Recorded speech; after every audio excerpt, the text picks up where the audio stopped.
presidente, cumprimento Vossa Excelência, ministro relator Alexandre de Moraes, o ministro Cristiano Zanin, cumprimento também o doutor Antônio Edílio, digno subprocurador-geral da República, aqui representando o Ministério Público, doutor Esdras, que com a lianeza de sempre e a eficiência de sempre, ambos, sustentaram as diferentes visões que têm do processo. Cumprimento as advogadas e os advogados aqui presentes, senhoras e senhores servidores, profissionais da imprensa que nos acompanham.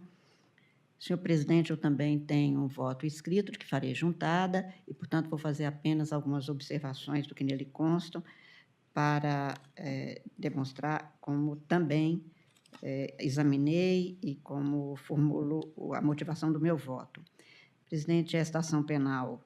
cujo objeto já foi devidamente explicitado e é conhecido, com a ação no curso do processo, que é o artigo 344 do Código Penal, não é um tipo novo, porque sempre se tenta, de alguma forma, coagir ou ameaçar julgadores, e isto vem de longe. O que me parece que é diferente neste caso, e que tem um contorno muito, eu vou colocar entre aspas, atualizado, é a forma com que se passa, o espaço com que se passa e a escala dos efeitos produzidos. Um juiz no interior, evidentemente, foi ameaçado muitas vezes no curso do processo. Eu mesmo levantei uma série de ações recentes, havidas nesse sentido, especialmente, por exemplo, em matéria eleitoral, presidente, em situações muito densas.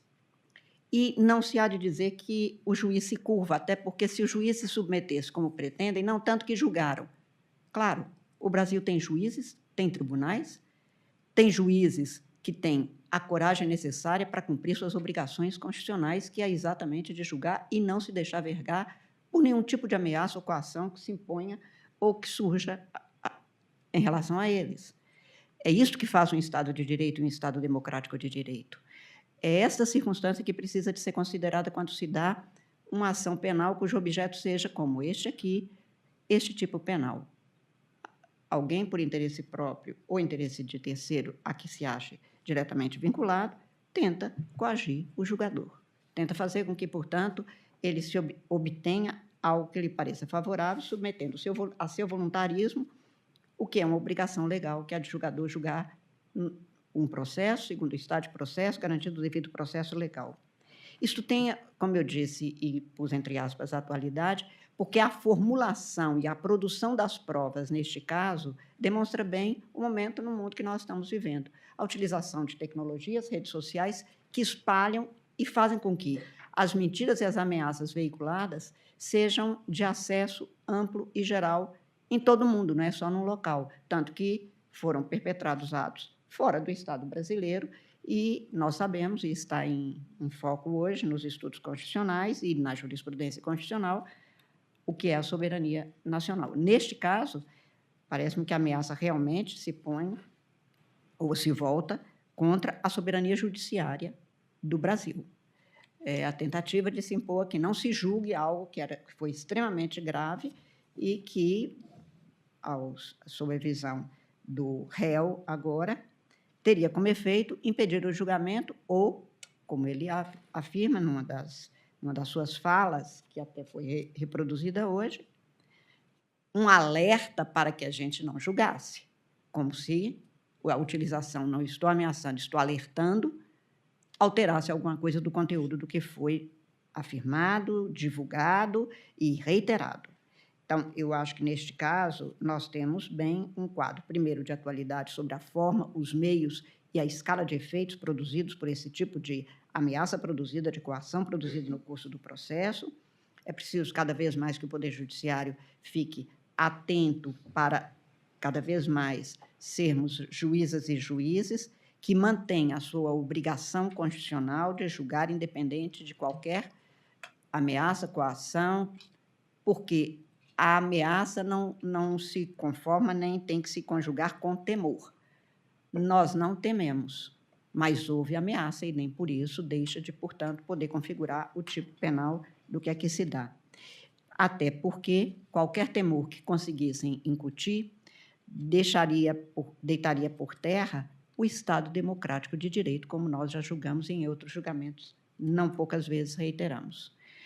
Não se tem mais a formulação desse tipo de situação com a mesma configuração tradicional, porque hoje não é com tanques na rua, nem com atos de força que se extingue as democracias, é pelo enfraquecimento das instituições, e ela se dá, muitas vezes, pelo medo que se conseguisse incutir, e que, até agora, a resistência democrática, no sentido de não permitir que aventuras antidemocráticas se façam, é exatamente no sentido de manter a envergadura moral, a obrigação constitucional e a certeza de que se podem revestir cidadãs e cidadãos de que há juízas e juízes no Brasil, como em todos os lugares onde tem a democracia. Daí, o que me parece diferente neste caso é exatamente a configuração do espaço e tempo no qual se passam, como foi demonstrado aqui no voto do eminente ministro relator Alexandre de Moraes. Neste caso, quanto às preliminares, e eu estou acompanhando o ministro relator e, basicamente, vou fazer só referência, primeiro havia a alegação de parcialidade do ministro relator, que hoje foi reiterado no sentido do impedimento. Como também já foi aqui realçado, este tipo penal é incluído no capítulo que se refere e que se tutela o bem da integridade, da segurança, da jurisdição. Portanto, é contra a administração da justiça, que é o alvo que se busca exatamente amordaçar para que não se tenham os julgamentos segundo conveniências e desejos afirmados pelo réu. Portanto, quem é interessado no feito é a sociedade brasileira, que é, portanto, aquela a quem se volta a prestação da jurisdição, é o que foi feito, e por isso é que foi afastado em mais de uma ocasião, embora tenha referências específicas ao relator deste caso, mas também há referências, por exemplo, à questão de outras medidas tomadas, como a cassação de vistos, que atinge a quase totalidade deste Supremo Tribunal Federal. Portanto, o Supremo não poderia julgar, porque não poderia julgar com dois ou três ministros num plenário, e nesta turma, por exemplo, ninguém poderia participar. Não apenas uma pessoa, todos estavam mencionados, e todos estavam igualmente sujeitos aos alertas convertidos e lidos como ameaças. Em segundo lugar, se alegou inépcia da denúncia, porque não havia individualização das condutas. Isso foi também devidamente demonstrado no recebimento da denúncia, que o Ministério Público, Procurador-Geral especificamente, minudenciou, pormenorizou cada qual das condutas, e essas condutas são específicas, apontadas, realçadas e hoje reiteradas por falas específicas, diretas e mostradas do próprio réu. Como eu disse, como nós estamos num mundo em que as tecnologias permitem esse tipo de situação, vai chegar provavelmente muito proximamente um momento em que o próprio direito vai ter que repensar o que é uma confissão, porque confissão no modelo tradicional do Código de Processo Penal não se equipararia a esse tipo de situação, que é muito mais confissão do que o que se tinha antigamente. E é isso que se viu neste caso. Isto foi tudo minudenciado e com todos os comportamentos devidamente demonstrados. Alegou-se ainda a ausência de justa causa, mas, nesse caso, o ministro relator, e eu também estou dizendo que o acervo probatório que já havia no período da denúncia que nós recebemos foi apenas alterado no sentido de mais provas a corroborar aquilo que tinha sido devidamente justificado e, portanto, a justa causa. Eu estou também rejeitando a preliminar, como a gente já tinha feito. Quanto à ausência de citação válida, já também foi posto de maneira muito clara que o que se teve aqui foi o afastamento por locais não sabidos e se, como afirma a operosa defesa pelo doutor Ezra, pela Defensoria Pública, se estar nos Estados Unidos fosse suficiente, não se aplicaria nunca essa norma para um brasileiro que está no Brasil em lugar incerto e não sabido, porque está no Brasil. Isto não é localização, isto não é identificação de local e isto não é certeza do endereçamento necessário para que se tenha citação por outros meios. E nós não temos normas que venham a ser interpretados, menos ainda aplicados, como se fossem apenas um papel inútil e vão diante das tentativas de se negar a cumprir a legislação penal, aliás, a garantia da aplicação da lei penal é um dos princípios devidamente assegurados e que alicerçam o direito processual penal no Brasil. Não havendo aquele, também não haveria motivo para que se tivesse a suspensão do processo, como foi também devidamente explicitado aqui em reiteração no voto do ministro relator. Quanto ao mérito, presidente, senhores ministros, eu também estou concluindo no sentido da procedência da ação penal. Foi imputado exatamente a prática do crime de coação. O réu, em numerosas ocasiões, que estão devidamente mostradas nos autos, manifestou, comprovou e deixou registrado em imagens, em falas, que ele estava atuando no sentido de impedir aquele julgamento, de fazer pressão para que aquele julgamento, especialmente da ação penal 2668, não acontecesse, às vésperas e com a continuidade de que haveria consequências gravosas para os julgadores, numa sucessão de atos que comprovam um percurso criminoso do réu para coagir os julgadores. Coação no curso do processo é exatamente nos termos do que foi demonstrado aqui, este fenômeno, quer dizer, se busca incutir algum tipo de temor que não precisa de ocorrer, porque é um crime formal, e que realmente não gerou nenhum temor da parte dos julgadores, tanto que o processo transcorreu livremente, houve o julgamento com devido processo legal, como este está ocorrendo.